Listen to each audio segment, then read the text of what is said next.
Hey, Ger. Hey, I, Laurie. I'm so happy to have both of you in the studio with me today, having some conversations beyond borders so that, we could share our own unique experiences, uh, and like-mindedness and show contrast to conversation. Um, I think maybe we could just start by saying, our names, what we do, where we're at in the world, and not only where we're at, but as we've discovered where we're from, because that kind of adds to our uniqueness as well. Um, Emma, did you want to start? Yeah, sure, definitely. So, I guess what I do is I am a psychic medium and spiritual mentor, and I am based here in the beautiful Gold Coast. And the reason why I believe it's called the Gold Coast is that it has 42 kilometers of pristine beach, which is about 5 minutes away from my house. I've lived here. Well, as you can tell, I don't have an Australian accent. I am originally from the cold north of England, and I have been here in Australia for the last 17 years. Yeah, with my family. Yeah, we emigrated, brought the children, and yeah, here we are. We stayed. Uh, what would you say is the biggest like change from your? I mean, that's like you said, it's like half a world away. Yeah, yeah, halfway around the world, right? I think I mean, obviously, a lot of people emigrate due to the climate, the weather. Obviously, that really does help here in Australia. We're in winter. I do have a cardigan on, but it is probably going to be around about 25 degrees today, so Celsius. So we really don't get a winter, and I think it is just the outside lifestyle, and it's very different. The lifestyle is very different from the north of England. Do you think, I know you became a psychic medium and a healer and an energy worker and coach. Did this happen prior to you coming to Australia, or is this something you discovered while you were in Australia? Yeah, so I guess I've always had experiences or what I used to call weird things that would happen to me, right? That was kind of how I pitched it. And I guess it's interesting, we're talking about consciousness, but I guess from media and television, like I always believed that people that were psychics or mediums they were born with a gift, and that wasn't me. I didn't have that gift, and I always believed that my experiences were things that happened to me, and not that the experiences I had were part of me, if that makes sense. Yeah.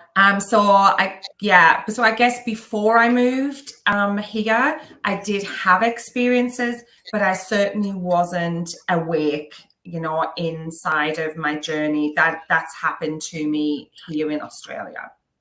That's interesting that sometimes it takes that shift in atmosphere and environment in order to, um, you know, change our consciousness a bit. Like, and that is, I know Yeah. that is what we're going to talk about today is consciousness. I see Jared's having some issues with his camera and mic, All right. so I hear you. I just don't see you, which is okay. Yeah, I don't know why the camera is not working. I must have broke it. That quite often happens to me in front of mirrors as well. I break them too. uh, No I'm problem. not sure. I'm just Feel free to shut your computer down if you let need me to. see. We are live, and we can, edit the end content if we want as well. If it'll help you to shut down, that's totally fine too. Sometimes I have to X out of Sorry, Riverside I'm kind of all the way in order for it to um, work again for come me. back out. So okay, so I'll leave you for a few minutes and come back in again then. Sure. Yeah. Um, Okay, guys. Just a minute. Just for the sake of conversation, and the audience, if we have one today, my name is Lori Marie, and I am an astrologer, and I am also an energy healer, as well as you know, podcast host, and I write and I do art and I wear many hats. But my passion is, learning and sharing that knowledge, and through the connections I've made doing the podcast so far, and the inspiring conversations I've had, I've grown so much. And I wanted to create this opportunity after meeting Ger in Ireland, and he'll introduce himself in a few, and then you living your life in Australia and the amazing work that you do. I was like, I really want to amplify on this, and let other people experience, vicariously, through our conversation, and see what the world is really like. um, so so I have a definition of what consciousness is, and Emma, what would you say is your perspective on, because only up until recently did they even technically define consciousness, because scientists have always struggled so much on understanding what it really is. But what is your definition of? Oh, it is such a big topic, isn't it? Because there's lots of angles, right? There's lots of angles we can go on with regards to consciousness. You could say consciousness is self-awareness, how, to what level or depth we've met our true self. There's that angle you could talk about. I think, and also consciousness, I think, is, for my belief system, comes from our conditioning. So our developmental conditioning, our own life experiences, traumas, and that kind of thing. Certainly for me as well, working in the space I'm in, is, I meet lots of people at different consciousness levels.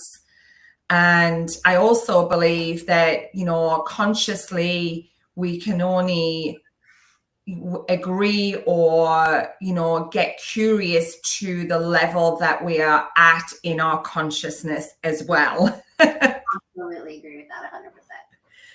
Yeah, because there'll be people that listen to this and they'll disagree, with, what's been said, and because they're at a level of consciousness where they'll only be able to absorb where they're at. A few years' time, they might be able to come back and then absorb more. And this is why I think, when we learn, like when we go and we learn, we are learning basics, then we do a level 1, a level 2, a level 3, because we have to have an awareness of, what we're learning first to be able to build on it. And I think consciousness is very similar to that for me, for myself and my belief system.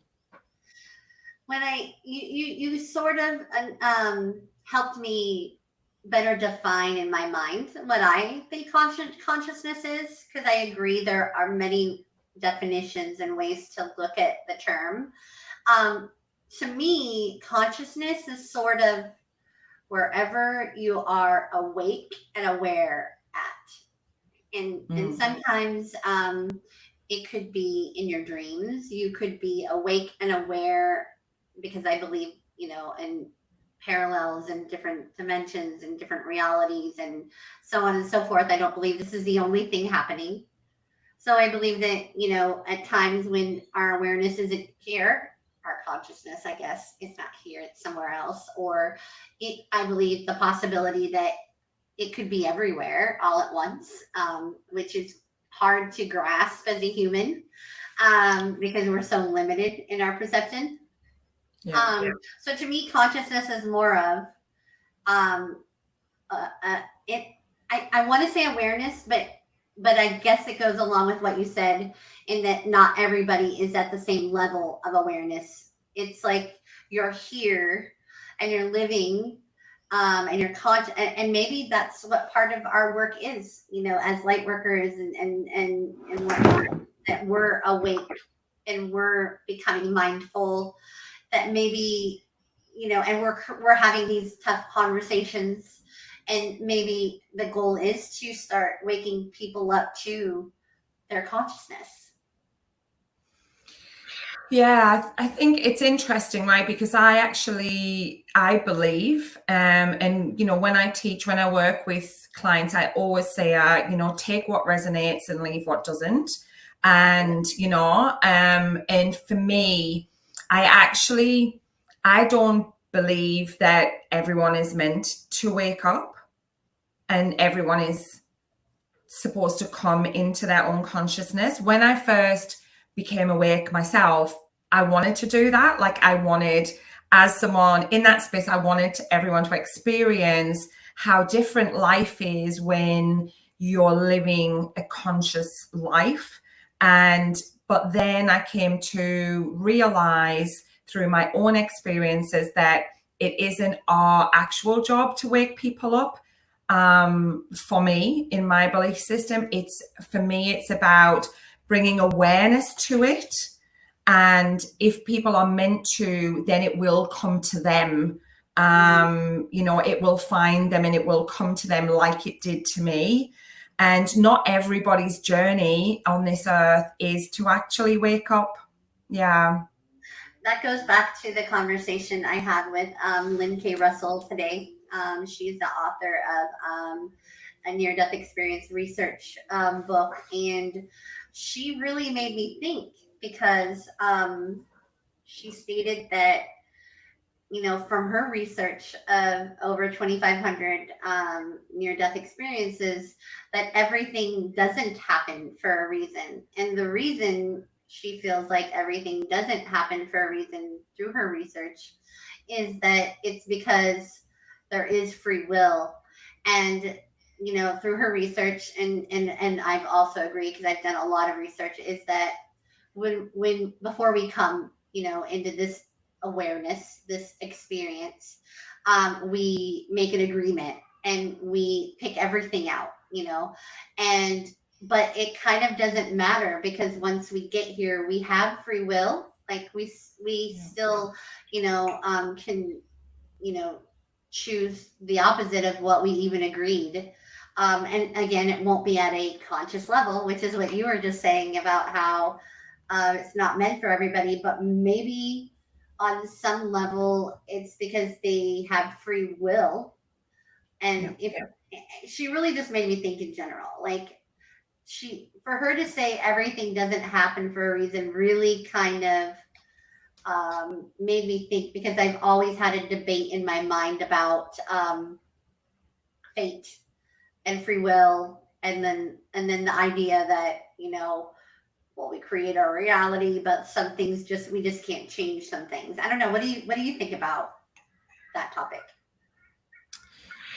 Like, the thing is, free will is a massive thing, right? And even I guess in context of things, that, or the work that I do, the healing work, it's about really getting people to understand that they have control about how they feel and their own experience, and that nothing they're experiencing is coming from outside of them, right? It's all coming from inside. And the free will to make a choice, to choose differently, act differently, be different. We all have that free will of making those choices. And I agree. I think, in my experience, I feel like we have kind of a bit of a blueprint when we come, but there's variables to that through our free will and our own choices. And it's almost like we have like there's things that I truly believe there's things that we're meant to do, that we will achieve. And, but half of the time we end up in our own way, right? We put our own roadblocks up there. We get in our own way because of our experiences and our upbringings and things like that. And you know, this is why I think not all of us is meant to wake up, because then some of us will wake up and become aware of that, and then realize that, you know, where our choices then become, and they become more aligned then. You know, yes, we have free will, but what we also do is we follow and become aligned with our purpose, because we build the trust in ourselves to be able to do that. And I think, you know, there is the free will and the awakening sort of,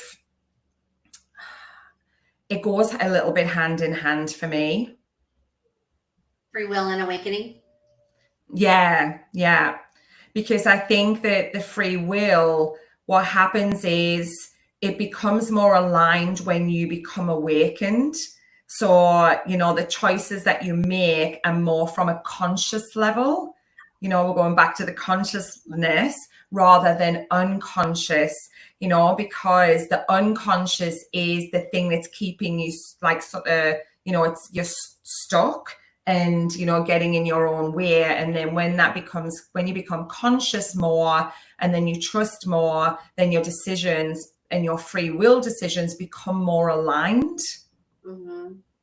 I feel like we could go down a rabbit hole with that, but I think with any of these topics, it can branch off into other things, and we could definitely go down a rabbit hole. I guess, you know, then you have you create your own reality. And so yes. I heard Adam Miller, he had 3 near-death experiences. All 3 of them were very different in his life. And he's even still, I think, maybe a little bit younger than me. And he was sharing it, and I do hope to have him on my Wisdom Beyond Time. I have a meeting coming up with him really soon. But he stated that when he died at 18, that he explained it very typically. You know, he named all the angels, he named all the different beings, he described them to the T, and their height and their so vivid. He remembers everything. And he said, but at one point they told him that he chose to go to a college, like a school. So they took him to the council, which happens to be the same council that he planned his life out with before he incarnated. And he stated that they told him that he didn't finish writing his story, that he stopped it at 18. And that if he chose to go back, which he had the choice, that he needed to write the rest of his story then, right?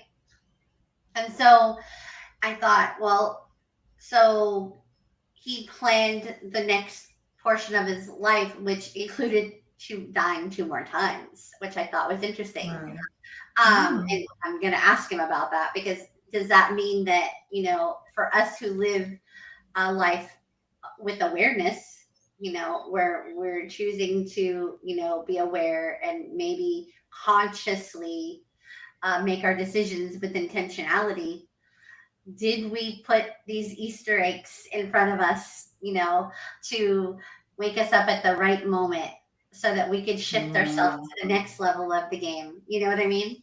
And I love that, the thought of that as well. Do you know what I mean? That actually quite resonates with me as well. I just wanted to say, Laurie, Ger has said that he seems to now be locked out of the live stream. Okay, so then I'm going to pause the live stream. Go ahead. He's not getting his messages. I'll pause the live stream, and then we'll invite him back in. Yeah.